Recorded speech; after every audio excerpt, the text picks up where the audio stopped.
Good morning বন্ধুরা, কি করছো? সকালে ঘুম থেকে উঠে গেছো? আজকে তো শনিবার, অনেকেরই আজকে অফিস নেই, আবার অনেকের আছে, যারা দোকান টোকান আছে তাদের তো আবার যেতেই হবে। তো বন্ধুরা, আজকে তো আমার নিরামিষ শনিবার, তোমরা জানোই। তার জন্য দেখো বাঁধাকপি কাটছি। বাঁধাকপি একটা তরকারি হবে, একদম একদম কুচু কুচু করে বাঁধাকপিটা কাটবো, ওইরকম করে, এরকম কুচু কুচু কুচু কুচু করে কেটে সবটা এরকম করে কাটবো, কুচি কুচি করে কেটে।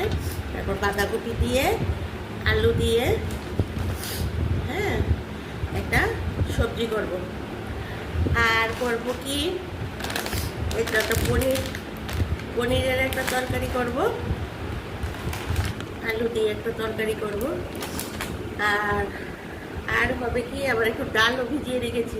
আমার মেয়ে আবার ডালের বড়া খেতে চেয়েছে, দেখো ডালগুলি ভিজিয়ে রেখেছি আগের দিন সকালে উঠে ভিজিয়েছি, কি দেখা যাচ্ছে না না। আচ্ছা, যাই হোক, ডাল ভিজিয়ে রেখেছি, ডালের বড়া হবে।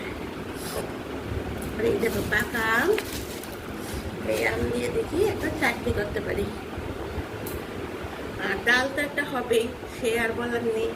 আর ডাল আর এদিকে টক দই আমার ঘরেই থাকে। তো পনিরটা করবো কেন, বাঁধাকপিটা একটু ছোট, বেশি একটা বড় না, আর লোকও আমরা কম, সে হয়ে যাবে, আমরা তিনজন। তো এখন বাঁধাকপি, তাহলে হবে বাঁধাকপির তরকারি, ডাল, এদিকে একটু পনির আলু করবো, আর ডালের বড়াও হবে। আর ভাজা কিছু এরকম আছে, আমার কুমড়ো ভাজাটা করতে হবে, কুমড়োটা নাহলে নষ্ট হয়ে যাবে। মানে কুমড়ো ভাজা করতাম না, নষ্ট হয়ে যাবে বলে কুমড়ো ভাজা হয়তো করতে হতে পারে, নাহলে কুমড়োটা একদম কালকেও করবো ভেবে করিনি, কিন্তু কুমড়োটা নষ্ট হয়ে যাবে। তো এই আমার হয়েছে আজকে মেনু। আর একটু পাকা আমার একটু চাটনি করবো।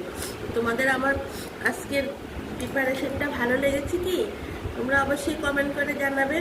আর তোমরা কে কী রান্না টান্না করো সেগুলো তো জানাতে পারো। আর বন্ধুরা, আর তো জানো আমি এই বাঁধাকপির তরকারিটা আজকে তোমাদেরকে আমি দেখাবো। আমি বাঁধাকপির তরকারি আর দেখাইনি মনে হয় তোমাদেরকে, তো বাঁধাকপির তরকারিটা আমি আজকে দেখাবো। পনির তো অনেক দেখিয়েছি, বাঁধাকপির তরকারিটা আমি আজকে তোমাদেরকে দেখাবো। আর তোমরা আমার প্রোগ্রামগুলি দেখবে।